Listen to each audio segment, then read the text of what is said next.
Hi, I'm Chetana Thornton. I'm teaching for AdventureYogi. Today I'm just going to show you some really simple inversion of headstands and some preparations towards that.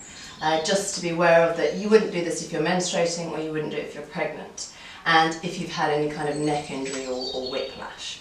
So hoping that none of that applies, then I'm going to take you through some simple steps. So a little preparation first of all is, I like to show it not actually using the wall, but having the wall nearby so that you feel confident when you're first beginning that it's there as a support if we're going to fall out.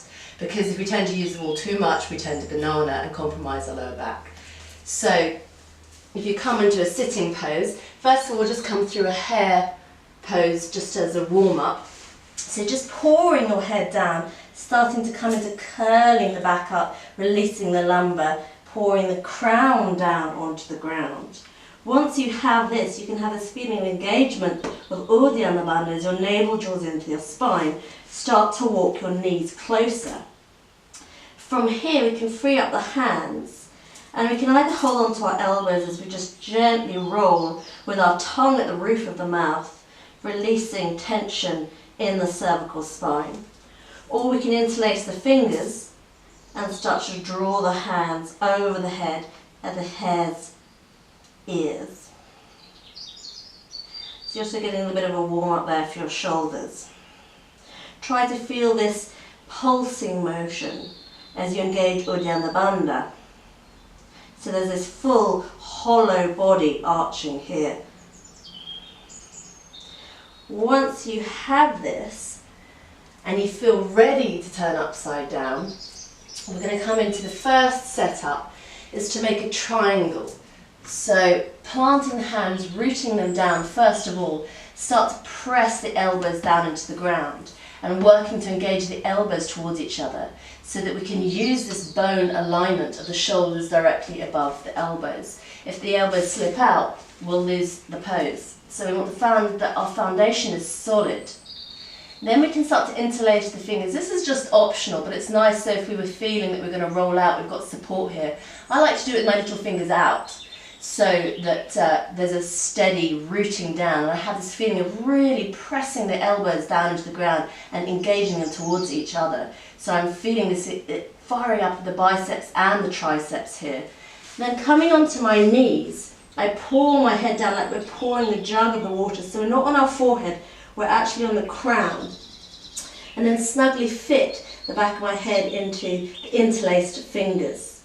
Then I'm just checking my elbows haven't slipped out and I've got a solid foundation like a triangle. I start to round out the back of my heart as I curl the pubic bone as if it's going towards my nose. Then I'm releasing the lower back, coming up into that hollow body. From here I can curl my toes under.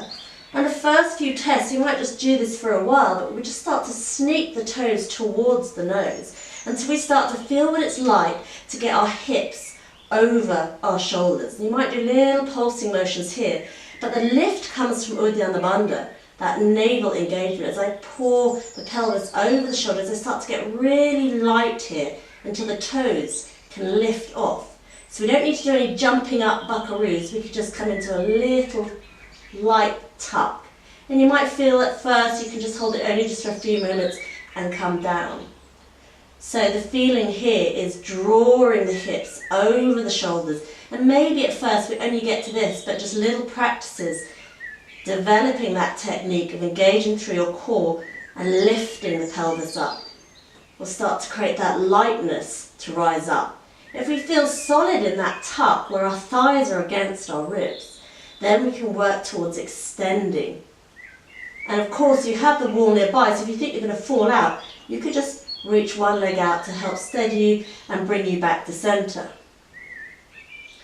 From here we want to fire up the adductors, a real squeezing in as if there's a tennis ball between the top of our thighs. Energy in the toes. Often we forget about our feet in the headstand.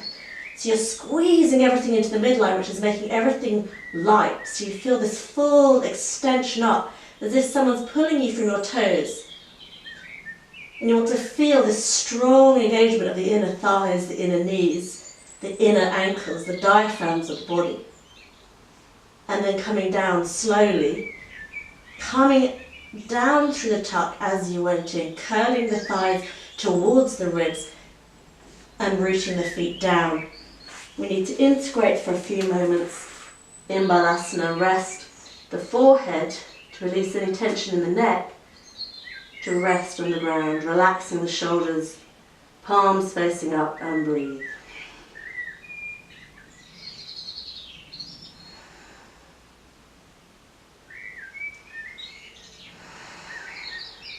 When you do come up, just slowly roll up, rooting the tailbone down, moving through that hollow body engagement. The head is the last to follow before rising up. With all the principles of yoga, it's as important as you go in or as you come out as it is actually being in the posture. So every moment you're doing yoga. Thank you.